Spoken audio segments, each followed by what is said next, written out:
AP రాజకీయాల్లో కీలక twist.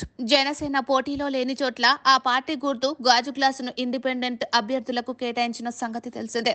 దీనిని సవాలు చేస్తూ జనసేన హైకోర్టులో ప్రత్యేక పిటిషన్ దాఖలు చేసింది. ఎన్డీఏ ఓట్లు చీల్చడానికి కుట్ర జరుగుతుందని, అందులో భాగంగానే జనసేన గాజు గ్లాసు గుర్తును ప్రీ సింబల్ జాబితాలో చేర్చారని జనసేన తరపు న్యాయవాది వాదించారు.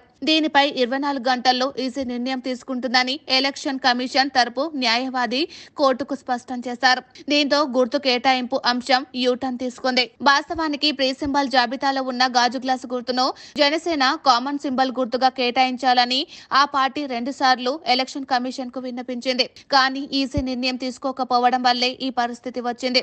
నిన్న దీనిపై ఎలక్షన్ కమిషన్ ప్రత్యేక ఉత్తర్వులు ఇచ్చినట్లు వార్తలు వచ్చాయి. కానీ ఎక్కడ అమలు చేయలేదు. అయితే నిన్న నామినేషన్ల ఉపసంహరణ గడువు తర్వాత పోటీలో ఉన్న అభ్యర్థుల వివరాలను రిటర్నింగ్ అధికారులు ప్రకటించారు. రాష్ట్ర వ్యాప్తంగా 50 అసెంబ్లీ నియోజకవర్గాల్లో ఇండిపెండెంట్లకు గాజు గ్లాసు గుర్తు దక్కింది. అయితే ఇందులో టీడీపీ విజయ అవకాశాలు ఉన్న నియోజకవర్గాల్లో మాత్రమే ఈ గుర్తు కేటాయించడం వ్యూహంగా తెలుస్తోంది. దీంతో కూటమి అభ్యర్థుల్లో ఒక రకమైన ఆందోళన కనిపిస్తోంది. పొత్తులో భాగంగా జనసేన 21 అసెంబ్లీ 2 పార్లమెంటు స్థానాల్లో పోటీ చేస్తుంది.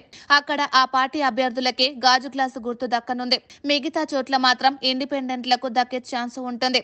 ఎలక్షన్ కమిషన్ నుంచి ఎటువంటి ఆదేశాలు రాకపోవడంతో ప్రీ సింబల్ జాబితాలో ఉన్న గాజు గ్లాసు గుర్తును కేటాయించినట్లు అధికారులు చెబుతున్నారు. తెలంగాణ ఎన్నికల్లో ఇదే మాదిరిగా గాజు గ్లాసు గుర్తును ఇండిపెండెంట్లు దక్కించుకున్నారు. 1000 ఓట్లు సాధించుకున్నారు. ఏపీలో కూటమిని దెబ్బతీయాలని అధికార పార్టీ యోచిస్తోంది. అయితే దీనిపై ముందస్తు సమాచారం ఉందో లేకుంటే జనసేన జాగ్రత్త తీసుకోలేదో తెలియదు. కానీ ఇండిపెండెంట్లుగా పోటీ చేస్తున్న వైసీపీ సానుభూతి పరులకే గాజు గ్లాసు గుర్తు దక్కడం విశేషం. అయితే ఈసీ నిర్ణయంపై జనసేన ఏకంగా న్యాయస్థానాన్ని ఆశ్రయించింది. ప్రీ సింబల్ జాబితాలో ఉన్న గాజు గ్లాసు గుర్తును కామన్ సింబల్ గా కేటాయించాలని 2 సార్లు విన్నపించినట్లు జనసేన తరపు వాదనలు వినిపించిన న్యాయవాది పేర్కొన్నారు. ఇప్పటికే జనసేన కూటమి పార్టీలతో సీట్ల సర్దుబాటు చేసుకున్న నేపథ్యంలో ఇది రాజకీయంగా నష్టం చేకూరుస్తుందని ఆయన వాదించారు. దీనిపై ఈసీ తరపున న్యాయవాది స్పందించారు. ఈ అంశం ఎలక్షన్ కమిషన్ పరిధిలో ఉందని, 24 గంటల వ్యవధిలో ఈసీ నిర్ణయం తీసుకుంటుందని చెప్పుకొచ్చారు. దీంతో కేసు విచారణను బుధవారానికి వాయిదా వేసింది కోర్టు. జనసేన కామన్ సింబల్ విషయంలో న్యాయస్థానం తీర్పు ఎలా ఉన్నా సంచలనమే.